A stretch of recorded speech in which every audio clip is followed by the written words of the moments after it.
Hey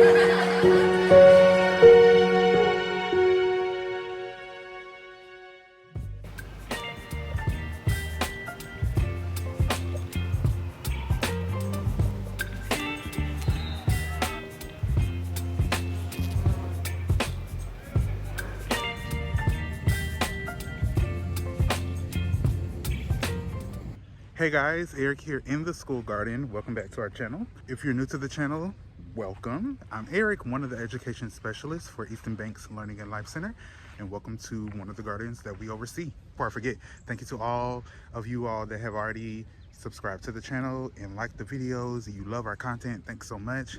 Everything is moving very, very fast. We've trellised the tomatoes. We are waiting for the edamame right here to get a little plumper in their seed coat so we can harvest. We've started new squash. We're waiting for the first cucumbers and zucchini to be harvested because they're almost there. We just need a few more days and we'll be able to harvest them. The tomatoes are getting plumper. We're gonna be seeing them turn red and start to ripen very, very soon. We have carrots that are getting ready to be harvested. It's so much happening. We've harvested the last few berries off of our blueberry bush. And in today's video, we're gonna show you a little of all of that work that has already taken place, because today's video is discussing the 5 things that you need to do right now in your garden. And a lot of that is just trellising your plants, starting new rounds of the same summer plants that you already have, like your squash, your tomatoes, your herbs, because the plants that you have now in the garden, they're already going to start to dwindle away once we get closer to the end of July, get into August, when the temperatures really hit us really badly in terms of the heat. So you want to have a new round of plants ready to go right in the ground once you remove all of those old plants. So like I said, we're just going to show you a few of the tasks that you can take heed of and to, you know, implement into your garden. If you want to, like, subscribe, comment, share, and don't forget to click the notification bell in the corner of your screen to be notified when we drop new videos, which is every single week.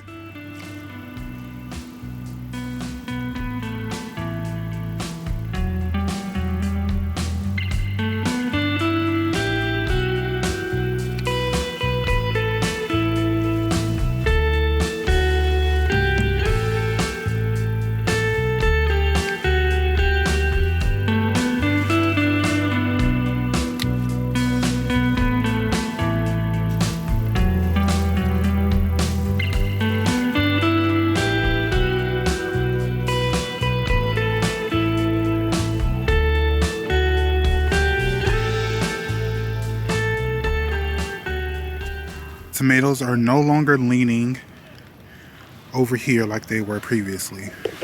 I'm not tackling any weeds today, but I will come probably early, like crack of dawn, 6:30 a.m. Saturday morning, and remove these weeds. But today the main focus, one of the main focuses was to add more support for these tomatoes. They're developing nice, beautiful sized tomatoes that look amazing, and it's a lot of them being produced, which is awesome. We pruned off a lot of the suckers, which weren't many. This is all the suckers that I was able to get off of the plant.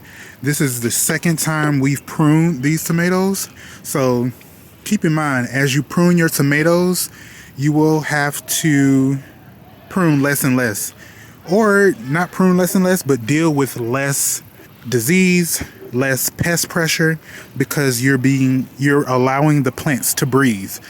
And right now it's very windy. Well, not very windy, but it's windy, and a lot of the air is able to pass through this. At the bottom, I'm going to remove more of the leaves because they are touching the ground. Everything looks so good in this first tomato patch. This is the very first tomato patch that we had. Every time that I show you these tomatoes, I'm going to remind you guys, this was the area of the garden that dealt with the low pH. Well, not low pH, high pH. And the tomatoes did not look good. But look how well they bounced back. Another task in your June garden is to harvest your garlic.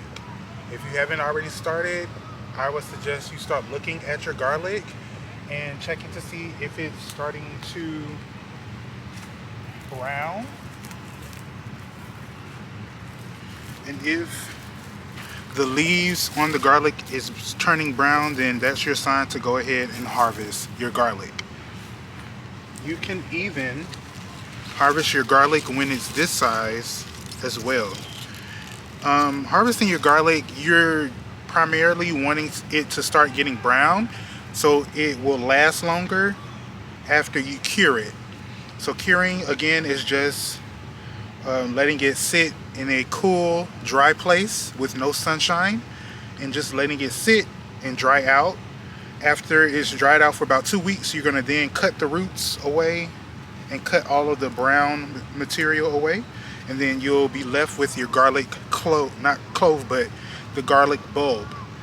You can also use garlic when it's fresh, the greens and the bulb itself, but you just want to cure it if you're planning on keeping it for a long time. You can also watch our videos on how to grow garlic, and I think we did also a video, several videos about garlic, so just check those out right here, either in the left or right corner of your screen.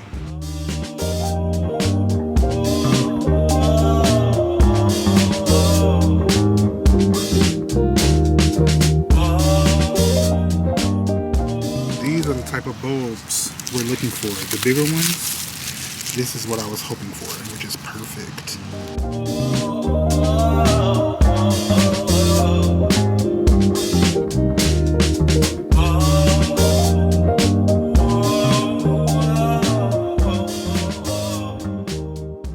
Alright guys, this is the garlic harvest. As you see behind me, it looks very nice. Hopefully you guys can see. Yeah, we have the trellis with the beans here and the cosmos. Down this way we have dried cilantro, and if you didn't know, the name of the seed for cilantro is called coriander. It's called coriander. I literally had a brain fart. I was gonna call it cumin. It's not cumin, it's coriander. So we have to save the coriander seed because we like to save seeds here in the school garden, so that we can minimize our purchases of seed, aka saving seed. I mean, aka saving money, but saving seed equals saving money. So that's what we do here at the school. So we're gonna save that coriander seed, but this is the garlic harvest. I think there are just a few, like no more than 10 garlic plants still in the garden, but they are either on the other side of this greenhouse or on towards the front of the garden. But we're gonna let them stay in for now. We just wanted to focus on these because these were really taking up a lot of space, which we could utilize for more tomatoes, peppers, beans, and squash. So we have this harvested. We're gonna let it cure in the greenhouse with the other onions and garlic that were already harvested earlier this week. And I'll show you the spots where all the garlic was at. I don't have video of it beforehand, but I'll show you what it looks like now. Hey guys, another garden test that you should be doing right now, let me move you back, is getting out the last of your sweet potatoes if you haven't already, and also putting in more peppers. So we are at the community garden. We have sweet potatoes here that I'm gonna put in this bed. I've already created it. And then I have a few peppers in some cups. And I'm gonna put them at the edge of this bed here. We have tomatoes, squash, beans, and marigolds in this bed mixed together. And they're all doing really, really good. So we're gonna put the peppers at the edge.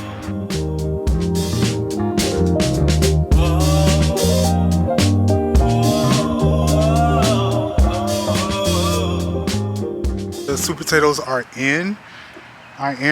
We have some perfect, very, very good broken down leaves here. So what I'm gonna do to help protect them from the deer, I'm going to cover the sweet potatoes in this bed lightly with these leaves.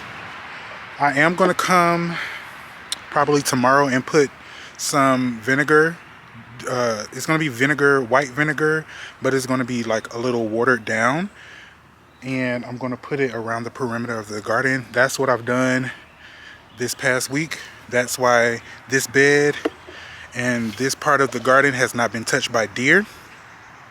We have had caterpillars come, and I've noticed that a few of the peppers and carrots have been eaten a little bit, so I'm going to spray with neem oil, but that's the only pest damage we have in the garden.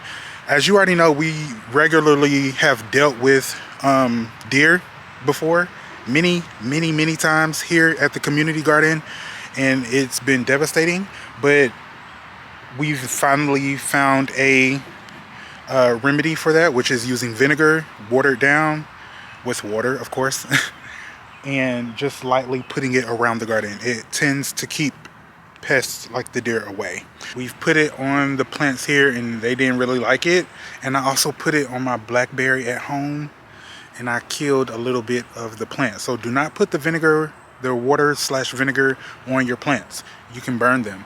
Do not do it. Put it on like the wood, put it on the weeds around your plants, but don't put it where you're gardening, okay?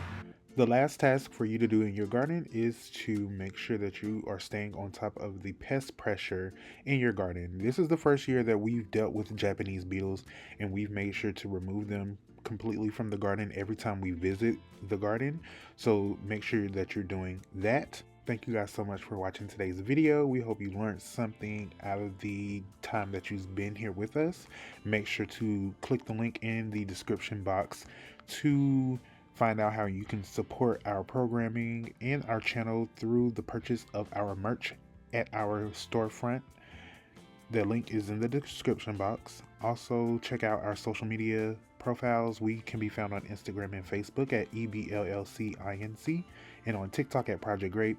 Thank you guys again for watching, and we'll see you all in the next video. Bye!